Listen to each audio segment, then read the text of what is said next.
Alors, c'est-à-dire qu'il y a constamment sur la terre un combat entre la lumière et les ténèbres. Quand Dieu travaille, son ennemi vient pour falsifier ce qui a été fait.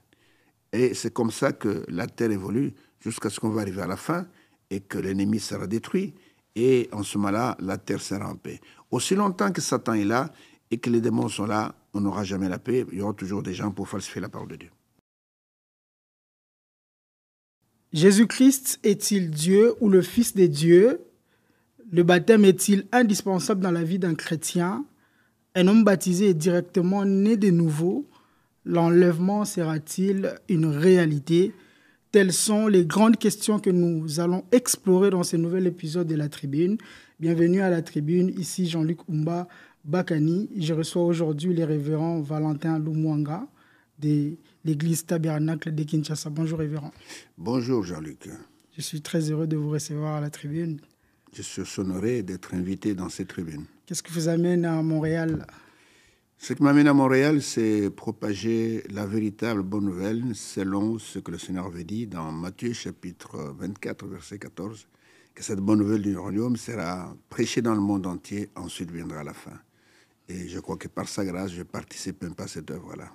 Ah, d'accord. Alors aujourd'hui, on va parler de Jésus. Oui. On va savoir qui est Jésus, qui est réellement Jésus. Oui.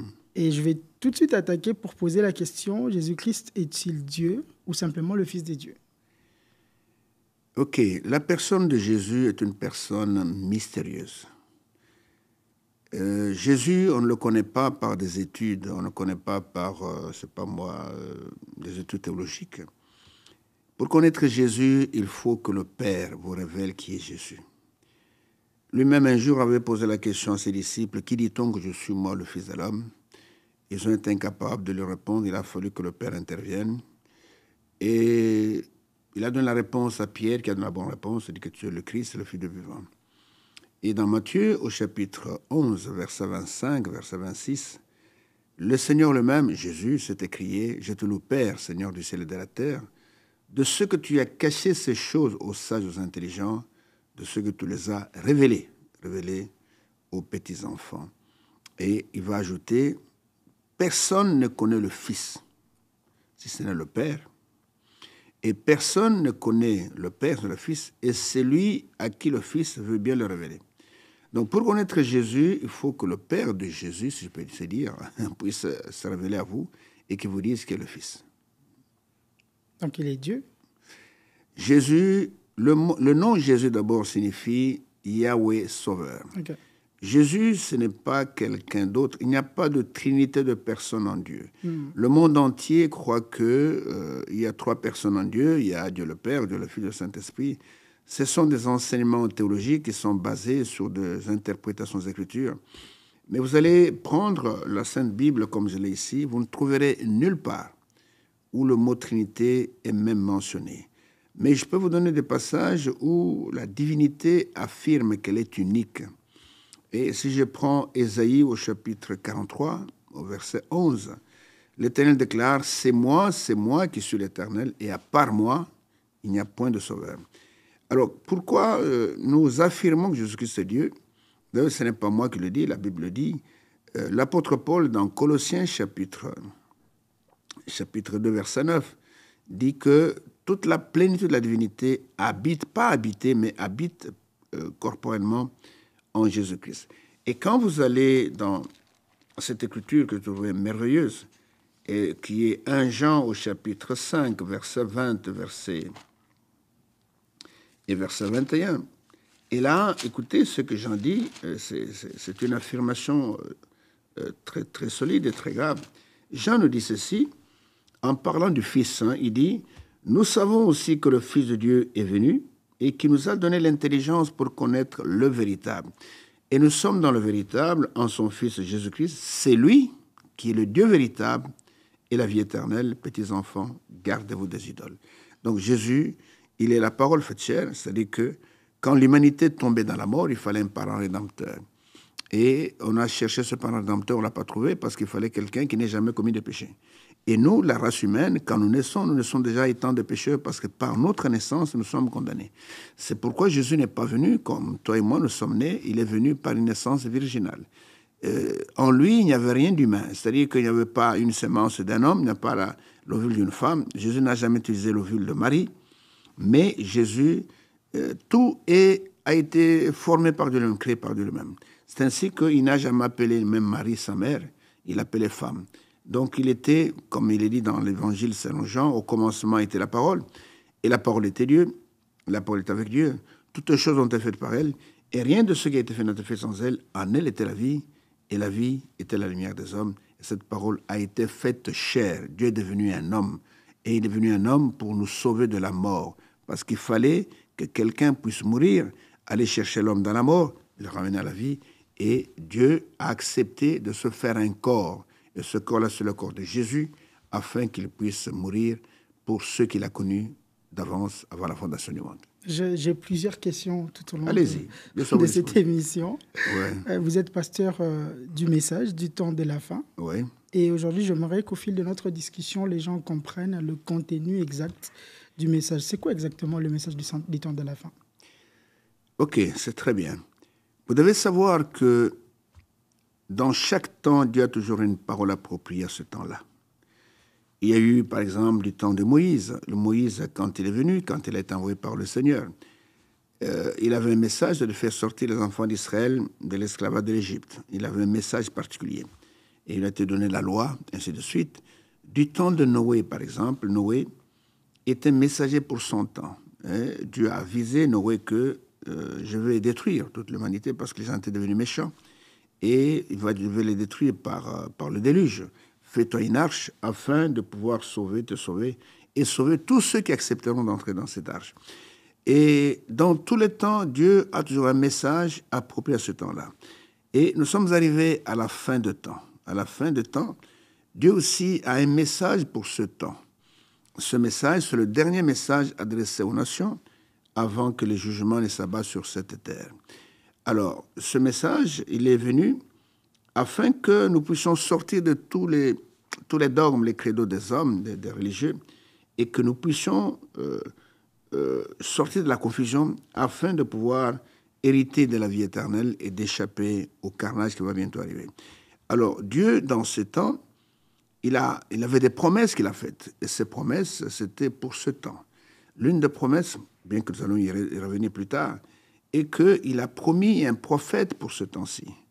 Pas seulement un prédicateur, pas seulement un évangéliste, mais un prophète.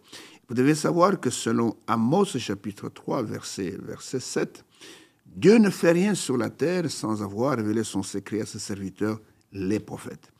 Et dans Malachie chapitre 4, Dieu déclare que je vous enverrai Élie le prophète avant que le jour de l'Éternel arrive sur la table. Et quand il viendra, il doit préparer un peuple bien destiné afin qu'il soit prêt pour le jour du retour du Seigneur Jésus-Christ. Alors c'est ainsi que ce message est venu au travers d'un prophète, et ce message n'est pas venu pour que nous soyons peut-être des personnes différentes, mais ce message est venu pour que nous puissions sortir de la confusion et que nous puissions, parce que l'épouse de Jésus-Christ est une épouse qui est une épouse parole. Et ce n'est pas une épouse dénominationnelle. Dieu n'a rien à voir avec toutes les dénominations qui sont sur la terre. L'Église catholique ne vient pas de lui, les protestants ne viennent pas de lui. Alors il veut un peuple qui soit sorti de cela, parce que les dénominations, c'est Babylone, c'est la confusion, afin que l'épouse soit une épouse parole, comme l'époux est un époux parole. Je vous ai parlé tout à l'heure qu'au commencement était la parole, et c'est la parole qui a été faite chair. Et il faut aussi que l'épouse qui doit, l'épouse de ce Messie, de ce Dieu, soit aussi une épouse parole.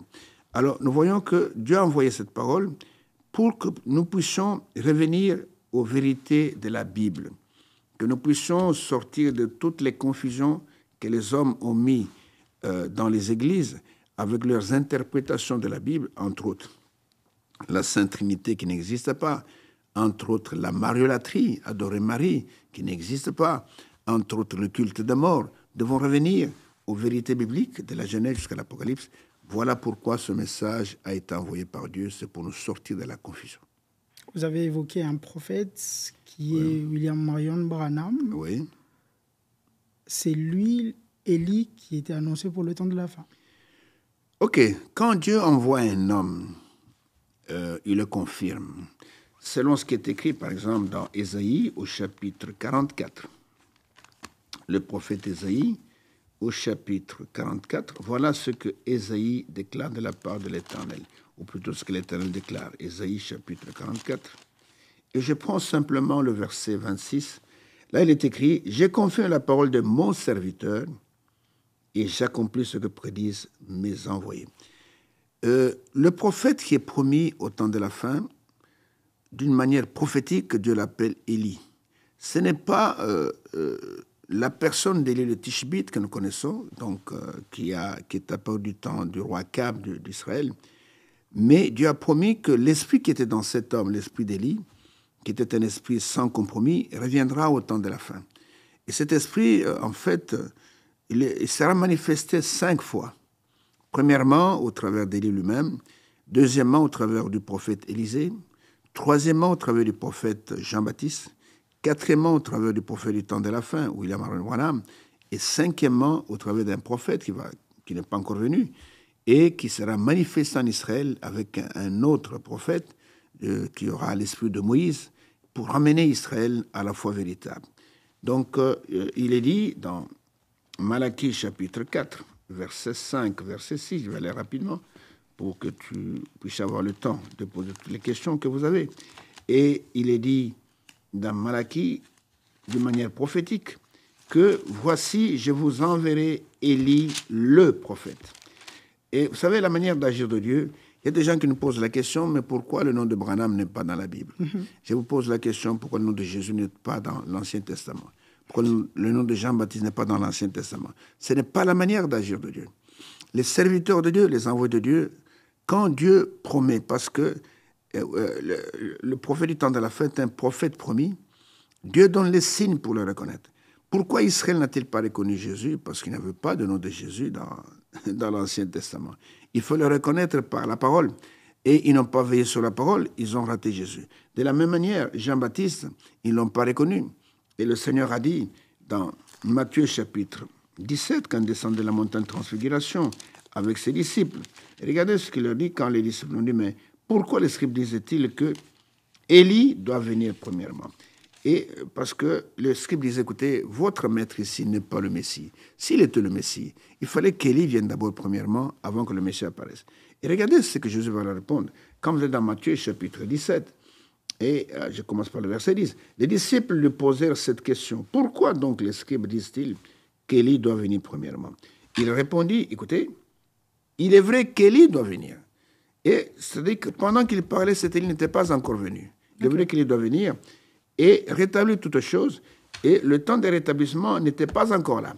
Comprenez? Il parle de quelqu'un d'autre. Parce que quand il parlait, Jean-Baptiste était déjà mort, décapité. Oui. Il dit, mais je vous dis qu'Élie est déjà venu. Et qu'ils ne l'ont pas reconnu et qu'ils l'ont traité comme ils ont voulu. De même, le Fils de l'homme, que ce soit de leur part, les disciples comprirent alors qu'il parlait de Jean-Baptiste. Comprenez? Mais il appelait Jean-Baptiste Élie parce que quand Jean-Baptiste est venu au monde, regardez ce que l'ange Gabriel a dit à son père Zacharie dans Luc au chapitre 1er et verset 17. L'ange dit ceci à son père, quel sera l'esprit qui sera dans cet enfant? Il dit ceci, Luc chapitre 1er, verset 17, il dit ceci, il marchera devant Dieu avec l'esprit et la puissance d'Élie. Écoutez, pour ramener le cœur des pères vers les enfants et les rebelles à la sagesse des justes, afin de préparer au Seigneur un peuple bien disposé. De la même manière que le Jean-Baptiste est appelé Élie, le dernier messager qui doit venir pour préparer la seconde venue de Jésus-Christ est aussi appelé prophétiquement Élie. Il doit venir pour rétablir toutes choses. Toutes choses. C'est que Jean-Baptiste n'a pas fait. Jean-Baptiste n'a pas rétabli toutes choses. Okay. Jean-Baptiste est venu préparer le chemin. Du temps de Jean-Baptiste, il n'y avait rien qui était encore renversé. Aujourd'hui, vous voyez, le Seigneur est parti au ciel. Il a laissé ses disciples pour pouvoir évangéliser. Et eux, ils ont évangélisé. Donc, quand vous lisez le livre des Actes, vous voyez ce qu'ils ont fait. Mais quand ils sont partis, les falsificateurs sont venus. Ils ont tout renversé. La divinité a été changée. Les disciples ne croyaient pas dans la Sainte Trinité. Les disciples n'avaient pas de pape, n'avaient pas d'hierarchie des papes. Et ils n'avaient pas de mariolâtrie. Ils n'avaient pas, des crucifix. Ils n'avaient pas de signe de la croix. Ils n'avaient rien de tout cela.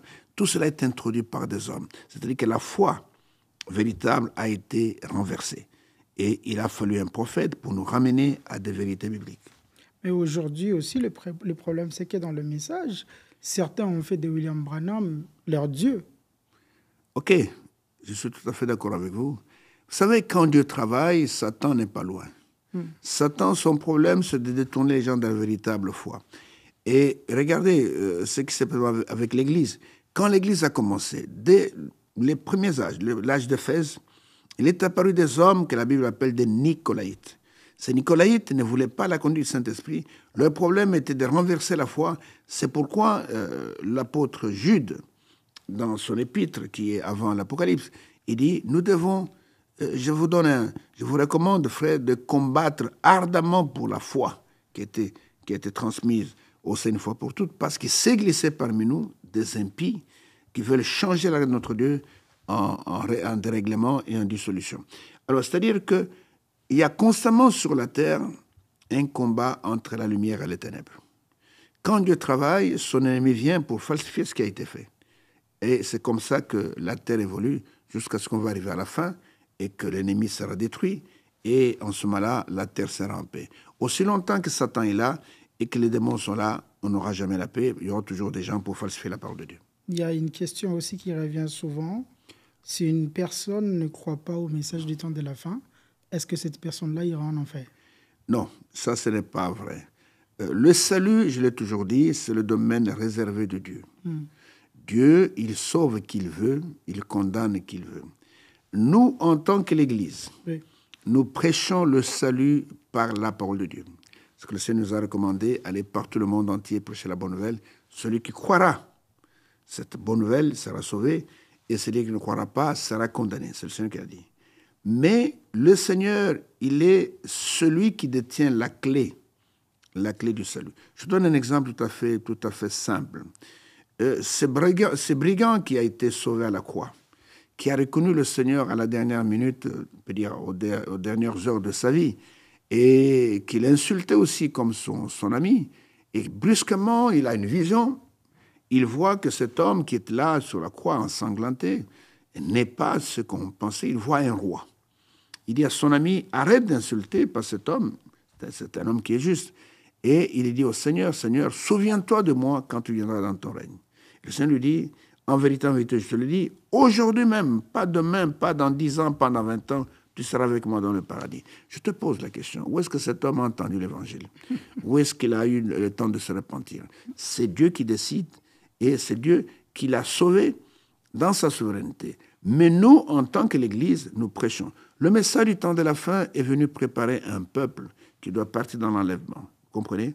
Et ceux qui croiront ce message, et ils seront, s'ils croient réellement, ils vont expérimenter le baptême du Saint-Esprit. Et le baptême du Saint-Esprit, ce n'est que dans la parole du jour. Ce n'est pas dans la parole de hier. Alors, s'ils croient la parole du jour, Dieu confirme ou bien agrée leur foi en leur donnant le baptême du Saint-Esprit comme sceau. Et ces personnes-là, elles font partie du corps de Christ. Et ce corps de Christ, c'est ça l'épouse de Jésus-Christ. Pas seulement dans cet âge, mais dans tous les âges. Depuis que l'Église a commencé, les Pierre, les Jacques étaient membres du corps. Maintenant, tous ceux qui ne croiront pas à ce message ne prendront pas part à l'enlèvement. Mais quant à leur salut, c'est Dieu qui décide. Ce n'est pas moi qui décide. Okay. Il y en a qui seront sauvés sans avoir reçu ce message. D'accord. J'aimerais savoir quelle est la différence entre le message et d'autres doctrines qui prêchent pourtant Jésus. La différence avec le message, c'est que le message, c'est la parole de Dieu révélée pour cette heure. C'est la parole fraîche. Vous comprenez? Quand vous prenez par exemple les dénominations, elles prêchent un Jésus, mais un Jésus historique. Et n'ont aucun contact avec la réalité de ce que Dieu fait aujourd'hui. Regardez par exemple, quand William Branham a commencé à prêcher, et les signes et les prodiges l'accompagnaient, les dénominations commencent à l'attaquer parce qu'ils disaient, écoutez, ces signes, c'était pour les temps apostoliques, c'était pour les apôtres, c'était pour du temps passé. Aujourd'hui, ces choses n'existent pas. Et le message du temps de la fin, il a pour but de prouver que Jésus-Christ est le même, hier, aujourd'hui et pour toujours. Donc, Jésus n'est pas un Jésus de hier. Et quand vous croyez la parole de votre temps, et aujourd'hui, c'est ce message qui est la parole de notre temps, en ce moment-là, vous avez une foi vivante. Mais il y en a qui sont dans une foi historique. Ils peuvent parler de Moïse, c'est très bien. Ils peuvent parler de Noé, ils peuvent parler de, c'est pas moi, d'Ésaïe. Ils peuvent lire des Écritures, les commenter. Mais ils sont coupés de la réalité de ce que Dieu fait aujourd'hui. Si je voulais leur poser la question, monsieur le prédicateur, qu'est-ce que Dieu fait aujourd'hui? Ils sont incapables. Ils vous parlent de Jésus qui sauve, ils ne mentent pas. Ils vous parlent parfois de Jésus qui guérit comme le pentecôtiste, ils ne mentent pas. Mais ils sont coupés de la réalité. Pour prendre l'enlèvement aujourd'hui, vous devez absolument recevoir la parole du jour, reconnaître le jour et son message. C'est à ce moment-là que vous allez expérimenter cela. Ils sont dans les dénominations, il y en a qui sont de bonnes personnes, qui ne volent pas, qui ne commettent pas d'adultère. C'est Dieu qui sera leur juge, ce n'est pas moi qui serai leur juge. Vous comprenez? Mais le message est venu préparer une épouse. Parce que le 11 juin 1933, le Seigneur est descendu dans la colonne de feu. Il a parlé à ce jeune homme qui était William Branham, qui n'avait que 24 ans. Il lui a dit, de même que Jean-Baptiste a été envoyé comme précurseur de la première venue de Jésus-Christ, toi tu es envoyé avec un message qui préparera la seconde venue de Jésus-Christ. C'était clair et net. Ce message prépare la seconde venue. Les prédications des dénominationnels, c'est bien, mais ça ne prépare pas l'épouse. C'est dans ce message que nous avons tout ce qui est nécessaire pour préparer l'épouse en vue de l'enlèvement. Et il n'y en a pas dans les dénominations, elles ne connaissent pas ça. Si je comprends bien, si je peux récapituler ce que vous avez dit, c'est que William Branham n'est pas Dieu, c'est le prophète du temps de la fin, c'est le messager qui avait reçu la commission, qui avait reçu un message en vue de préparer l'épouse pour l'enlèvement. Ok, on ne change pas de Dieu. Dieu est toujours le même. Et Dieu n'a pas changé, il n'a pas quitté Jésus-Christ pour devenir William Branham. Tous ceux qui croient ces doctrines-là sont destinés à la perdition. Vous comprenez? Et la Bible dit, si vous recevez un prophète en qualité de prophète, pas en qualité de Seigneur, vous recevez la récompense du prophète, c'est-à-dire que vous allez recevoir la même révélation que lui avait reçue. Tous ceux qui ont fait de William Branham leur Dieu, s'ils ne se répandent pas, ils vont tout droit à la perdition. Ces choses ont commencé du vivant de cet homme. Et ça a commencé même dans ce pays qui est le Canada. Ça a commencé ici. C'est ici où Frère Branham a trouvé pour la première fois des gens qui l'adoraient. C'est dans ce pays, Canada. Écoutez, on pense que tu sais pas moi, tu es Jésus, que ta maman c'est Marie. Il dit, ce n'est pas possible. Frère, ne croyez pas des choses comme ça. Il a dit, c'est un mensonge du diable. Il a prêché un sermon que je recommande à tous ceux qui veulent écouter cela, ceux qui peuvent encore écouter, le serpent écrasé. Et dans ce sermon, il dit très clairement, il y a des gens qui veulent me déplacer de ma place de serviteur de Dieu pour faire de moi Jésus-Christ. En ce temps-là, vous faites de moi un antichrist. Il dit, je suis votre frère, je ne suis pas Jésus-Christ. Tous ceux qui croient cela, ils sont mordus parce qu'il parle d'un serpent jaune et noir dans cette prédication qu'il a vue en vision, qui mord les gens et qui leur fait croire que William Branham est Dieu. William Branham n'est pas Dieu. D'abord, Dieu ne peut pas habiter dans une chair qui est issue d'un croisement d'un homme et d'une femme. C'est pourquoi Jésus est venu dans une chair qui n'était pas venue de croisement d'un homme et d'une femme. Et tous ceux qui naissent de cette manière-là sont pécheurs. Ils ne peuvent rien faire. Et William Branham disait tout le temps, je suis un pécheur sauvé par grâce. Je veux aussi parler des images qu'il retrouve dans certaines églises du message de Jésus et de William Branham. On sait tous que personne n'a la photo exacte de Jésus, mais on retrouve dans certaines églises ces images-là.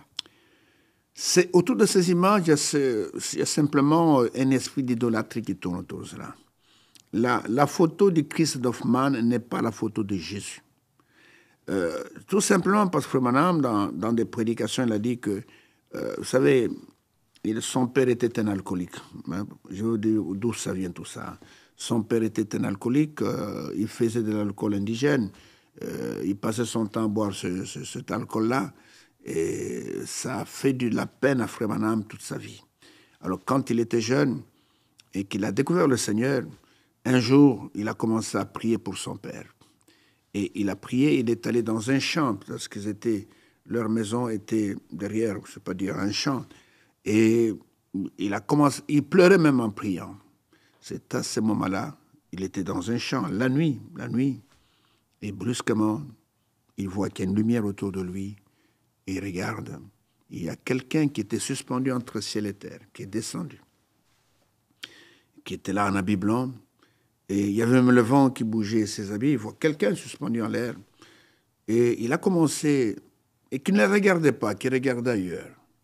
Alors il a commencé à siffler pour attirer son regard. Psh, psh, et l'homme ne regardait pas.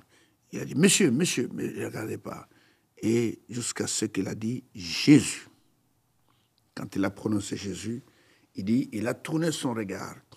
Il dit, je n'ai jamais vu un tel visage plein de miséricorde. Et quand il m'a regardé, il dit le visage était comme le Christ d'Hoffmann, donc du tableau d'Hoffmann. Hoffmann, c'est un peintre allemand. Il a peint le jeune homme riche. Quand il est venu vers Jésus, j'ai ce tableau, moi-même, je l'ai dans mon bureau. Alors, les gens, quand ils ont pris ça, ils sont allés prendre seulement le visage de ce tableau-là, de Jésus. Le tableau, il est complet, c'est Jésus avec le jeune homme riche. Ils ont pris seulement lui. Alors, ils ont commencé à baiser cette image. C'est du catholicisme dans le message. Ce sont les catholiques qui ont des reliques, qui baisent, qui sont là. Je viens de Chypre, où j'ai vu ce qu'on appelle la tombe de Lazare. Il me semble que Lazare, de la Bible, serait mort, c'est pas moi, à Chypre. Et il y a des reliques là-bas, il y a des images saintes. Vous voyez des gens en train de passer leur temps à baiser ces reliques, ces images saintes. Et le catholicisme est basé sur ça. L'Église orthodoxe est basée sur ça. Et les gens qui font ça, ce sont des catholiques dans le message, vous comprenez? Le Seigneur a interdit de faire des images quelconques. Je peux vous le lire rapidement. Quand vous allez dans Exode au chapitre 20, nous n'avons pas de reliques, nous n'avons pas d'images où on va baiser, on va faire des choses comme ça. C'est du catholicisme pur et simple dans l'Église. Dans Exode chapitre 20, quand le Seigneur a donné les 10 commandements, et écoutez ce qu'il dit, si je lis rapidement, Exode 20, du verset 1 au verset 6, et il est dit, alors Dieu prononça toutes ces paroles en disant, je suis l'Éternel, ton Dieu, qui t'ai fait sortir du pays d'Égypte, de la maison de servitude. Tu n'auras pas d'autre Dieu devant ma face. Tu ne te feras point d'image taillée, ni de représentation quelconque des choses qui sont en haut dans les cieux, qui sont en bas sur la terre, et qui sont dans les eaux plus bas que la terre. Tu ne te prosterneras point devant elles, et tu ne te les serviras point, car moi, l'Éternel, ton Dieu, je suis un Dieu jaloux, qui punit l'iniquité des pères sur les enfants, jusqu'à la 3e et la 4e génération, et de ceux qui m'haïssent, mais qui fait miséricorde jusqu'à 1000 générations à ceux qui m'aiment et qui gardent mes commandements. Donc, c'est un esprit qui a saisi les gens.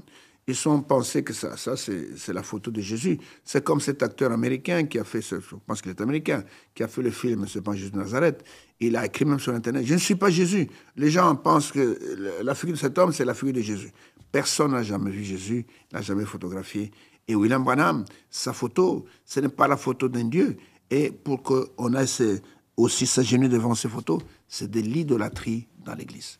Et Dieu combat cela. Il dit dans Ésaïe, chapitre 42 au verset 8, il est dit, je suis l'Éternel, c'est là mon nom, et je ne donnerai pas ma gloire à un autre, ni mon honneur aux idoles. Parlons du baptême. Oui. Quelle est la différence entre la formule de Matthieu 28, 19, au nom du Père, du Fils et du Saint-Esprit, Oui. et celle de Actes 2, 38, au nom de Jésus-Christ? Ok. Dans la formule du baptême. Si je peux ajouter, Oui. devons-nous baptiser au nom du Père, du Fils et du Saint-Esprit ou au nom de Jésus-Christ? Ok, je vais répondre à toutes les deux questions. D'accord. Le baptême, d'abord, que le Seigneur a recommandé, n'est pas le même baptême que celui des Jean-Baptiste. Il faut d'abord faire une distinction, parce qu'il y a des gens qui confondent les deux. D'accord. C'est le Seigneur qui a dit, quand il a vaincu la tombe, qu'il a vaincu la mort, qu'il nous a rachetés, il a dit, allez par tout le monde et prêchez la bonne nouvelle de la création, baptisez-les au nom du Père, du Fils et du Saint-Esprit. C'est le Seigneur lui-même qui a prononcé ce mot, cette phrase. Mais il va ajouter ceci. Mais allez d'abord demeurer à Jérusalem.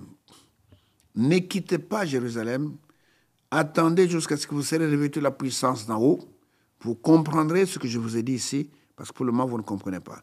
Parce qu'en fait, les disciples qui ont marché avec Jésus n'ont jamais su avec qui ils marchaient. Pour eux, ils le suivaient par la foi, ils pensaient c'était le Messie, oui c'est vrai, mais ils ne savaient pas exactement qui il était. Alors que c'était la divinité dans la chair humaine, ils ne le savaient pas. Ils vont le savoir le jour de la Pentecôte. Le Seigneur dit, allez baptiser au nom. Faites attention parce que dans Matthieu 28, 19, le nom est au singulier, il n'y a pas trois noms. Ok. C'est écrit au singulier. C'est au nom du Père, du Fils et du Saint-Esprit. Ce n'est pas au nom du Père, au nom du Fils, au nom du Saint-Esprit. Ça fera trois noms. Mais il a dit, allez baptiser au nom. Lisez bien dans votre Bible, le nom est au singulier. En fait, il a dit, allez baptiser dans un nom de celui qui est Père, Fils et Saint-Esprit. Parce que Dieu n'est pas trinitaire en personne, Dieu est trinitaire dans ses fonctions. D'accord. Tel qu'il est écrit, je peux vous le prouver, dans Éphésiens au chapitre 4. Éphésiens au chapitre 4. Et regardez comment Paul résume tout cela en un seul verset. Éphésiens au chapitre 4. Paul dit ceci. Si je commence au verset 4, il dit, il y a un seul corps et un seul esprit avec majuscule. Comme aussi vous avez été appelés à une seule espérance par votre vocation. Écoutez maintenant le verset 5, le verset 6. Il y a un seul Seigneur. C'est lui qui est appelé Seigneur éternel dans l'Ancien Testament. C'est le même qui est appelé Seigneur Jésus dans le Nouveau Testament. Vous devez savoir cela. Un seul Seigneur, une seule foi, un seul baptême. Écoutez, un seul Dieu et Père de tous, qui est au-dessus de tous et parmi tous et en tous. Dieu s'est manifesté au-dessus de tous avec Israël. Il a marché avec Israël dans la colonne de feu. Et il était dans la colonne de nuée, il conduisait Israël. Et il est venu parmi tous en tant qu'Emmanuel. Et Jésus, parce que le prophète Ésaïe a dit, dans Ésaïe chapitre 7, verset 14, « Voici l'Éternel vous donnera un signe. » Et ce signe, c'est quoi? Voici la Vierge concevra, elle enfantera un fils, on l'appellera Emmanuel. Et pourtant, après, on va l'appeler Jésus. On n'a jamais appelé Emmanuel. Emmanuel, c'est ce qu'il était. Il était, signifie Dieu avec nous. Et il dit aussi, Dieu avec nous, parmi nous, et puis Dieu en tous, sous la forme du Saint-Esprit, c'est le même Dieu. Alors, il leur dit, allez baptiser dans le nom de celui qui est Père, qui est Fils, qui est Saint-Esprit. Ils ne connaissaient pas ce nom. Ils ne connaissaient pas ce nom. Ils ne savaient pas qui était Père, Fils, Saint-Esprit. Et après, il a dit, écoutez, demeurez à Jérusalem. Attendez, il y a quelqu'un qui vient après moi. Et quand il viendra, il va vous révéler le nom. Et le jour de la Pentecôte, pourquoi les disciples étaient-ils joyeux? Parce qu'ils ont reçu la révélation suprême. C'est ce jour-là qu'ils ont compris qu'ils ont marché avec Dieu dans la chair humaine. Et le nom de celui qui est Père, Fils et Saint-Esprit, en fait, c'est le nom du Seigneur Jésus-Christ. C'est pourquoi Pierre s'est mis debout et a dit, quand les hommes ont posé la question, « Hommes frères, que ferons-nous » Il dit, que répondez-vous que chacun de vous soit baptisé. Maintenant, il donne le nom, il ne donne pas la formule. Il n'a pas dit au nom du Père, non. Que chacun soit baptisé au nom du Seigneur Jésus-Christ pour la rémission de vos péchés. Et vous recevez aussi à la fin le don du Saint-Esprit. C'est-à-dire que Matthieu 28, verset 19, c'est comme une équation. C'est comme j'ai dit, un professeur dans une classe qui écoutait 1 plus 1 égale combien? Il ne donne pas la réponse. Les enfants restent là, ils ne savent pas 1 plus 1 égale combien. Il dit, mais il y a un professeur qui vient après moi. Quand il viendra, il va vous donner la réponse. Et ce professeur, c'est le Saint-Esprit qui est venu le jour de la Pentecôte et qui a révélé, voilà le nom qu'on ne nous a pas révélé, ce nom dans lequel tout doit se faire. Ce nom, c'est le nom du Seigneur Jésus-Christ. Et Paul plus tard a dit, dans Colossiens chapitre 3, verset 17, tout ce que vous faites en parole ou en acte, faites-le uniquement dans un seul nom, le nom du Seigneur Jésus-Christ. C'est pourquoi nous prions au nom de Jésus, nous baptisons au nom de Jésus, nous chassons les démons au nom de Jésus, nous faisons tout au nom de Jésus. Une personne qui a reçu le baptême au nom du Père, du Fils et du Saint-Esprit, parce que c'est un faux baptême. C'est un faux baptême, c'est-à-dire que ce baptême-là n'est pas valable. Pourquoi? Parce qu'il est écrit dans Actes chapitre 2, verset 21, il faut que le nom du Seigneur soit invoqué sur vous. Okay. Et ce nom doit être invoqué lors du baptême. D'accord. est-ce que le baptême d'eau est obligatoire? Il est obligatoire. Et le Seigneur nous a donné 3 ordonnances qui sont imposables à chaque chrétien. Vous devez être baptisé du baptême d'eau, au Seigneur Jésus-Christ. Vous devez prendre part au repas du Seigneur. Vous devez aussi prendre part au lavage des pieds. C'est obligatoire pour tout chrétien. D'accord. Il y a un ami en venant, en préparant mon émission, qui m'a posé une question. Oui. Est-ce que si une personne a déjà reçu le baptême, est-ce qu'il peut le reprendre? Ok. Si le baptême n'a pas été administré d'une manière correcte. Oui. Par exemple, au nom du Père, du Fils et du Saint-Esprit. Le baptême dans la formule au nom du Père, du Fils et du Saint-Esprit n'est pas valable devant Dieu. D'accord. Il est semblable à un chèque qui a été mal signé. Ok. Tu peux l'amener à la banque, on ne te donnera pas l'argent. Et le baptême est valable quand il est fait correctement au nom du Seigneur Jésus-Christ. Et en ce moment-là, Dieu au ciel acte ça. Il y en a aussi qui ont reçu le baptême au nom de Jésus-Christ, mais peut-être qui ont mené une mauvaise vie après. Est-ce que ces gens-là peuvent reprendre le baptême? Non, le problème n'est pas avoir mené une mauvaise vie. Le problème est que, au départ, sur le baptême, je donne un exemple. Oui. Quand William Branham est venu avec ce baptême, il a révélé, selon les Écritures, que le baptême, c'est par lui qu'on a connu tout ça. D'accord. Plus tard, il y a eu des imitateurs, des personnes de groupes de prière, des dénominations qui ont copié ça. Écoutez, bon, on va s'adapter, hein. Au nom de Jésus. Mais ils baptisent au nom de Jésus, mais ils sont trinitaires. D'accord. Et ça, c'est un faux baptême. Parce que pour recevoir le baptême au nom de Jésus, vous devez d'abord croire que Jésus-Christ est Dieu et que ce nom dans lequel on vous baptise, c'est le nom de celui qui est Père, Fils et Saint-Esprit. Tu ne peux pas recevoir le baptême au nom de Jésus tout en croyant à la Sainte Trinité. C'est un faux baptême, c'est un baptême falsifié. Et si tu reçois le baptême sans t'être correctement repenti, sans avoir obéi à la parole de Dieu, alors ce baptême-là n'est pas valable. Nous avons eu des gens qui sont venus, même j'attends un frère qui vient de Calgary, il va arriver le 20, il dit, quand j'ai reçu mon baptême, je n'avais pas la véritable foi. Je voudrais recommencer mon baptême. On va le rebaptiser. Aussi longtemps que le baptême n'est pas correct, même si tu as été baptisé 1000 fois, il faut qu'on le fasse correctement. D'accord. Est-ce que si une personne est baptisée, cette personne-là est directement née de nouveau? Non. La nouvelle naissance, ce n'est pas le baptême en Jésus. C'est quoi la nouvelle naissance? La nouvelle naissance vient par la parole et par l'esprit. D'accord. Vous devez d'abord. Il y a des gens qui sont baptisés qui sont incrédules. Ok? Moi, je ne peux pas dire à quelqu'un, dès que vous êtes baptisé, vous êtes sauvé. Non. Vous devez recevoir d'abord la parole de Dieu. Et quand vous avez reçu la véritable parole de Dieu, alors l'Esprit de Dieu vient sur vous pour pouvoir produire une vie. En fait, la nouvelle naissance, elle met fin à la vie de péché. Pour vous faire comprendre un peu ce que c'est que la nouvelle naissance, brièvement, parce que c'est un sujet qui est assez large. Regardez, quand nous naissons de nouveau, nous naissons dans un royaume. Et ce royaume de sainteté, de pureté. Nous ne naissons pas dans une église. Et quand nous naissons de nouveau, c'est Dieu qui devient notre Père, parce qu'il nous engendre par sa sémence. Et regardez comment Jésus est venu au monde, et vous comprendrez ce que c'est que la nouvelle naissance. Comment Jésus est-il venu au monde? Marie, qui l'a enfanté, il a reçu un messager céleste. Et ce messager est venu avec la sémence. La sémence, c'est la parole d'Ésaïe. Voici la Vierge concevra, elle enfantera un fils, on l'appellera Emmanuel. Et quand Marie a cru cette parole, qu'elle a dit à l'ange, qu'il me soit fait selon ce que vous venez de dire, selon ta parole, alors Marie a conçu. Et l'ange lui a dit, parce que Marie a posé la question, mais comment cela se ferait-il puisque je ne connais point d'homme? Et l'ange lui dit, mais ne te tracasse pas pour ça. Le Saint-Esprit viendra sur toi, la puissance du Très-Haut va te couvrir de son ombre. C'est pourquoi le Saint-Enfant qui naîtra de toi sera appelé Fils de Dieu.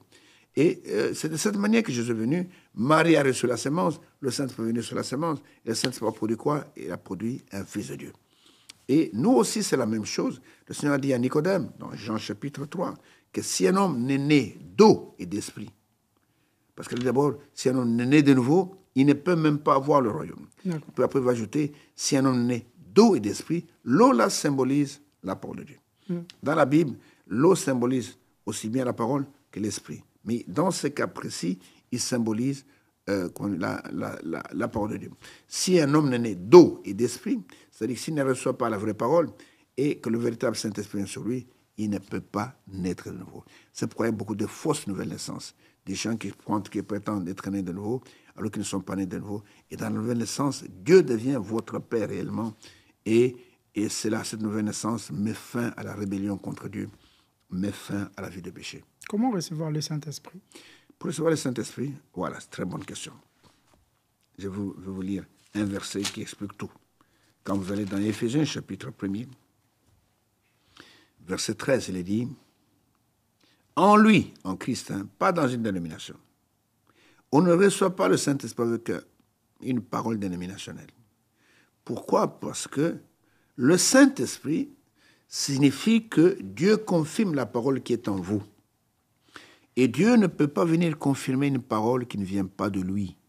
Dieu ne peut pas venir confirmer la mariolâtrie que tu entends en tant que catholique. Il peut venir confirmer, c'est pas moi, des choses comme, c'est pas moi, Branham et Dieu. Dieu ne peut pas venir confirmer ça. Vous comprenez? Alors il est dit ici, en lui, en Christ, vous aussi, après avoir entendu quoi? La parole de la vérité. Vous devez d'abord entendre la parole de la vérité, l'évangile, non pas de votre perdition, mais l'évangile de votre salut. En lui, vous avez cru et vous avez été scellés du Saint-Esprit avec les promis. Donc voilà le cheminement. Vous devez entendre la parole de la vérité. Deuxièmement, vous devez croire la parole de la vérité. Et troisièmement, et quand vous le croyez, Dieu maintenant agrée votre foi en vous scellant du Saint-Esprit qui avait été promis. Alors, c'est-à-dire qu'aujourd'hui, je peux poser la question, où se trouve la parole de vérité? La parole de vérité, c'est Christ révélé pour cette heure. Okay. La parole de vérité, c'est ce message qui est prêché aujourd'hui. Il n'y a pas de baptême du Saint-Esprit en dehors de ce message. Quelqu'un ne peut pas dire qu'il a le Saint-Esprit et contredire ce que Dieu fait aujourd'hui. Quiconque a le Saint-Esprit reconnaîtra ce que Dieu fait aujourd'hui. Comment savoir si une personne a reçu le Saint-Esprit? Est-ce que cette personne-là va commencer à parler en langue, par exemple? Non. Le parler en langue n'est pas l'évidence que vous avez le Saint-Esprit. D'accord. La seule évidence que nous connaissons qu'a le Saint-Esprit, c'est qu'il croit cette parole, cette Bible, de la Genèse à l'Apocalypse, okay, qui dit Amen à chaque parole qui sort de la bouche de Dieu. D'accord. Si vous voyez quelqu'un qui est un révérend pasteur en train de contrecarrer, de contredire la Bible, c'est que cet homme n'a pas le Saint-Esprit. Vous voyez quelqu'un qui dit qu'il a le Saint-Esprit, qui ne veut pas du baptême au nom de Jésus-Christ, qui, par exemple, qui accepte le baptême sous le drapeau, qui n'existe pas dans la Bible. Et vous voyez quelqu'un qui dit qu'il a le Saint-Esprit. Il s'est fait appeler, c'est pas moi, il est général, capitaine, c'est pas moi, colonel dans l'Église. Ça n'existe pas dans la Bible. Le Saint-Esprit n'a pas de tel titre dans l'Église. Vous voyez quelqu'un qui dit qu'il a le Saint-Esprit et qui ordonne des femmes prédicatrices, alors que la Bible interdit que les femmes puissent prêcher dans les églises. Cet homme n'a pas le Saint-Esprit. Celui qui a le Saint-Esprit, parce que Dieu, selon Actes 5, verset 32, Dieu donne le Saint-Esprit uniquement à ceux qui l'obéissent. Tous ceux qui sont rebelles à la parole de Dieu ne reçoivent pas le Saint-Esprit. Vous avez introduit quelque chose sur le ministère de la femme. Oui. Et ça m'intéresse beaucoup. Selon vous, une femme ne peut pas prêcher? Pas selon moi. D'accord. Selon Dieu. OK. Elle ne peut pas prêcher. Je vais vous lire deux écritures qui mettent fin à ce débat-là. Si vous voyez une église où il y a des femmes qui prêchent, sortez de là. Dieu n'est pas là. D'accord. OK? Oh, maman évangélitesse, oh, maman pastoresse. D'abord, le mot pastoresse n'est pas dans la Bible. Évangélitesse n'est pas dans la Bible. Tous les ministères de la parole sont masculins. Il n'y a aucun qui est féminin. Alors, je vais vous donner deux écritures. Je vais d'abord dans 1 Timothée, chapitre 2. Ça, je dis pour tous ceux qui sont têtus, qui ne comprennent pas. Tous ceux qui n'obéissent pas à ça, ils n'ont pas le Saint-Esprit. Dans 1 Timothée, chapitre 2, verset 11, je commence par le verset 11. Que la femme écoute l'instruction en silence, avec une entière soumission. Je ne permets pas à la femme d'enseigner, ni de prendre de l'autorité sur l'homme, mais elle doit demeurer dans le silence. Écoutez pourquoi Dieu interdit à la femme de prêcher. Car Adam a été formé le premier, et ensuite, Adam n'a pas été séduit, mais la femme séduite s'est rendue coupable de transgression. Elle sera néanmoins sauvée en devenant mère si elle persévère avec modestie dans la foi dans l'amour et dans la sainteté. Pourquoi Dieu interdit à la femme de prêcher? Parce que si nous sommes dans la mort aujourd'hui, si nous avons des cimetières, nous avons des hôpitaux, nous avons des gens qui souffrent de maladies chroniques, c'est à cause que la femme a voulu prêcher au commencement.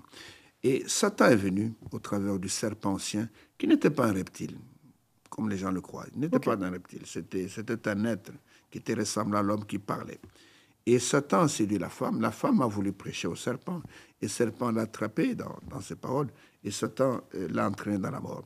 C'est à cause de cela que toute l'humanité, quand Adam a accepté aussi, c'est pas moi, le venin que sa femme avait accepté, il a entraîné toute l'humanité dans la mort. C'est pourquoi, dès ce moment-là, parce qu'au début, la femme était sur le pied d'égalité avec l'homme. Okay. Dieu a interdit à la femme de prêcher, de ne plus manipuler sa parole. Et regardez, dans le monde entier, Dieu utilise l'homme, Satan utilise la femme. C'est l'instrument par excellence que Satan utilise. Du temps de Noé, pourquoi les filles de Dieu ont été rendues, comment je veux dire, pécheurs? Pourquoi? À cause des filles des hommes qui étaient là, qui étaient belles, tout ça. Vous comprenez? Et nous voyons que Satan utilise la femme. Et regardez dans le véritable, nous glorifions Jésus qui était un homme, mais dans la fausse église, c'est Marie qui est brandie là-bas. C'est une femme qui est brandie là-bas. Et nous voyons que, et donc, quand Jésus est venu, il n'a jamais choisi pour la parole de Dieu des disciples femmes. Ça n'existe pas. Dans l'Ancien Testament, dans le sacerdoce, c'est pas moi, sacerdoce lévitique, il n'y avait aucune femme qui était sacrificatrice. Aucune. Hein? Et aujourd'hui, on nous dit, écoutez, la femme a étudié, elle est universitaire, elle peut prêcher la parole. C'est faux. Les gens vont se dire que vous n'êtes pas Dieu n'évolue pas avec la science. Maintenant, la deuxième écriture, je vous prends 1 Corinthiens chapitre 14. OK. Chapitre 14, rapidement, je sais que notre temps est compté. Là, il est dit, à partir du verset 32, « Les esprits des prophètes sont soumis aux prophètes, car Dieu n'est pas un Dieu de désordre, mais de paix, comme dans toutes les églises des saints, pas l'église des démons, que les femmes se taisent dans les assemblées, car il ne leur a pas permis d'y parler. » C'est ça, en rapport avec la prédication. « Mais qu'elles soient soumises, comme le dit aussi la loi. Si elles veulent s'instruire sur quelque chose, qu'elles interrogent leur mari, à la maison, si elles ne sont pas mariées, qu'elles interrogent leur pasteur. Car il est malséant à une femme de parler dans l'église. » Et ça, les gens n'obéissent plus à ça. Et est-ce que, Paul pose la question aux Corinthiens, est-ce de chez vous que la parole de Dieu est sortie? Ou est-ce à vous seul qu'elle est parvenue? Si quelqu'un croit être prophète ou spirituel, qu'il reconnaisse que ce que je vous écris est un commandement du Seigneur. Vous entendez? Commandement du Seigneur. Et si quelqu'un l'ignore, qu'il l'ignore. Ainsi, donc frère, ainsi de suite. Donc si quelqu'un ignore, qu'il l'ignore. Et celui qui est de Dieu va obéir à ça. La femme a sa place dans l'Église, mais pas comme prédicatrice, pas comme diaconesse, non. Ne confondez pas quand Paul appelait Phébé dans l'Épître aux Romains, qu'elle était diaconesse, ce n'était pas diaconesse dans l'Église, parce que pour être diacre, il y a des conditions. Il n'y a aucune condition dans la Bible pour une diaconesse. Pour être diacre, il faut être mari d'une seule femme. Et il n'est pas dit là, pour être diaconesse, il faut être épouse d'un seul homme. Ce n'est pas écrit nulle part. OK? Donc ce sont des choses que les hommes ont introduites dans l'Église. Mais quelles sont concrètement les responsabilités de la femme dans l'Église? Est-ce que la femme peut chanter? Qu'est-ce que la femme peut faire? Elle peut chanter, elle peut prier, elle peut aussi prier pour les malades, elle peut faire tout ça, vous comprenez? Mais elle ne peut pas prêcher la parole de Dieu. Tous les 5 ministères que Dieu a placés dans l'Église, ils sont uniquement pour des hommes. Ce n'est pas de l'injustice. Dieu a placé chaque chose à sa place. Quand il a créé les arbres, il ne les a pas mis dans l'eau, il les a mis dans la terre. Okay? Quand il a créé les poissons, il les a mis sur une colline. Non, il les a mis dans l'eau. Donc, de la même manière, dans la race humaine, Dieu a trouvé bon que la femme reste là où elle est. Et que l'homme seul soit le prédicateur de sa parole. Le temps va nous faire défaut, mais j'ai quand même quelques petites dernières questions sur la dîme. La dîme est-elle obligatoire dans la Nouvelle Alliance? Si oui, est-ce que la dîme, c'est pour le pasteur ou c'est pour l'Église? Non. La dîme, elle est obligatoire pour tout chrétien et la dîme n'appartient pas au pasteur. Dans le livre de Malachie, rapidement, Malachie, c'est le dernier livre de l'Ancien Testament, tout chrétien doit payer sa dîme. Et c'est un commandement du Seigneur.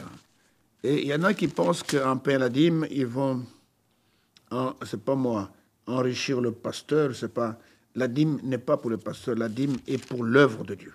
Comprenez? Oui. C'est pour l'œuvre de Dieu. C'est pour que l'œuvre puisse aller de l'avant. Dans l'œuvre de Dieu, nous avons besoin de beaucoup de choses. Nous avons de nous déplacer, nous avons besoin, c'est pas moi, d'imprimer parfois comme aujourd'hui, nous devons acheter parfois des instruments de mesure. Donc la dîme n'est pas seulement, ce n'est pas pour le pasteur. La dîme, il est dit, amenez vos dîmes dans la maison de l'Éternel, afin qu'il y ait de la nourriture dans ma maison. Hein, vous comprenez? Ce n'est pas ça. Et il est écrit ceci, excusez-moi, je ne trouve pas ça rapidement.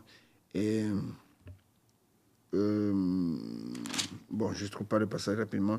C'est là dans Malachie, où il dit amenez la dîme dans la maison de l'Éternel, afin qu'il y ait de la nourriture dans ma maison. Et c'est ce que nous devons faire. Et elle est utilisée pour l'œuvre en général. Et bien sûr que la dîme soutient le serviteur de Dieu. Et s'il y en a beaucoup, Malachie 3.10. Ils ont un salaire, ok? Et 3.10, ok, que Dieu te bénisse. Mais la dîme, 3.10, ok. Mais la dîme n'est pas pour que le pasteur puisse s'enrichir, non. Ok, il est écrit dans Malachie 3.10, apporter à la maison du trésor toutes les dîmes, afin qu'il y ait de la nourriture dans la maison. Elle contribue à l'œuvre de Dieu. Hein? Elle contribue à ce que la parole soit prêchée.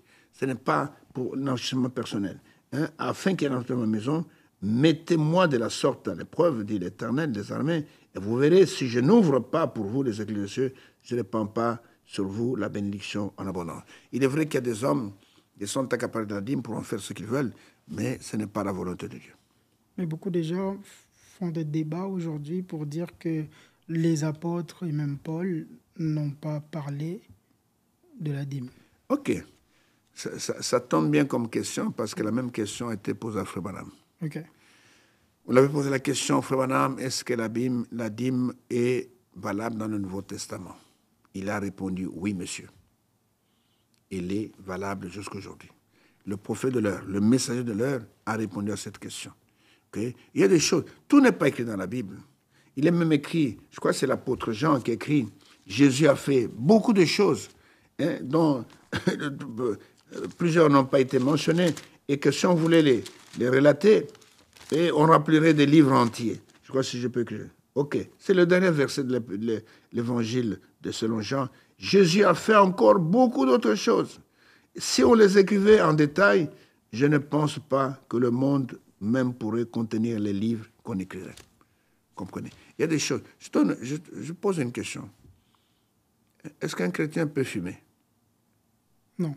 Vous avez un verset sur ça? Non. Ah, vous n'en avez pas. Est-ce qu'un chrétien peut s'enivrer? Oui, ça, quand même, on en parle là-bas. Hein? Donc, il y a des choses comme ça. Il y a l'Esprit de Dieu qui conduit. Par exemple, pour la fumée, il est dit que ne détruisez pas ce corps qui est le temple de Dieu. Si vous le détruisez en fumant, vous allez attraper le cancer des poumons. Vous allez tuer ce corps. Et Dieu va vous demander des comptes. Il va vous donner un corps pour vivre sur la terre. Pourquoi tu l'as tué avec le cancer de ce poumon de poumon? Donc, il y a des choses qui ne sont pas écrites. Mais moi, je fais confiance. Le messager a dit que la dîme est valable jusqu'à aujourd'hui. Le Seigneur revient bientôt. Ça fait plus de 2000 ans aujourd'hui. Ouais. Est-ce que l'enlèvement est une réalité? L'enlèvement est une réalité. Le Seigneur n'est pas un homme pour mentir. Dans Jean chapitre 14, verset 3, il a dit « Je m'en vais et je reviendrai ». D'abord, nous croyons qu'il va revenir. Et quand je reviendrai, je vous prendrai, afin que là où je suis, vous y soyez aussi. C'est ça l'enlèvement. Et il n'est pas un homme pour mentir. Il a dit dans Matthieu 24, verset 35, « Les cieux et la terre passeront, mais mes paroles à moi ne passeront pas. » Toi et moi, nous pouvons dire des choses que nous ne pouvons pas réaliser, parce que nous sommes des hommes. Mais Jésus, c'était Dieu dans la chair humaine. Dieu ne ment pas. Chaque parole qui sort de sa bouche, il doit s'accomplir. Donc l'enlèvement aura bel et bien lieu. Et n'en déplaise à ceux qui ne croient pas à cela, les témoins de Jéhovah ne croient pas à l'enlèvement. Ils disent qu'il y aura trop d'accidents, accidents d'avion, accidents de train. et laissez-leur croire ces choses-là. Mais Dieu a promis l'enlèvement, il y aura un enlèvement. Il a promis la Nouvelle Jérusalem, elle sera là. Il a promis aussi le feu sur cette terre, la terre va brûler, ça va brûler. Ceci n'est que la première partie d'une série d'émissions que je vais tourner avec vous. Merci Le temps beaucoup. nous fait défaut, malheureusement. Est-ce que vous avez un mot de la fin? Le mot de la fin, je dis seulement aux gens, Dieu nous a visités dans ces temps de la fin et beaucoup de gens ne le savent pas. Beaucoup sont dans des cachots dénominationnels, beaucoup sont sous l'occupole des prêtres, des prédicateurs. Mais je vous dis ceci, Dieu nous a visités, il nous a envoyé un prophète confirmé et très peu de gens connaissent cette vérité. Et je vous demande simplement de sonder ce message. Ne regardez pas aux falsificateurs, ne regardez pas à ceux qui jettent le propre sur ce message, ils sont nombreux. Mais si vous voyez un faux dollar, ce n'est pas dire que tous les dollars sont faux, il y a des véritables là-dedans. Cherchez la vérité, priez le Seigneur, priez, il va vous révéler que j'ai parlé dans cet âge. Il y a un message pour aujourd'hui, ce message prépare pour l'enlèvement. Dans vos groupes de prière, il n'y a pas de préparation pour l'enlèvement. Dans vos dénominations, il n'y a pas de préparation. Mais il y a un message que Dieu a envoyé pour préparer l'épouse. Ce message, ce que vous entendez dans cette émission. Que Dieu vous bénisse. Merci à vous de nous avoir suivis. Rendez-vous au prochain numéro de la Tribune où nous serons encore avec le pasteur Valentin Lumwanga, révérend du Tabernacle de Kinshasa. Après avoir suivi cette émission, si vous ne croyez toujours pas, priez le Seigneur et je pense qu'il va vous répondre. Merci, pasteur.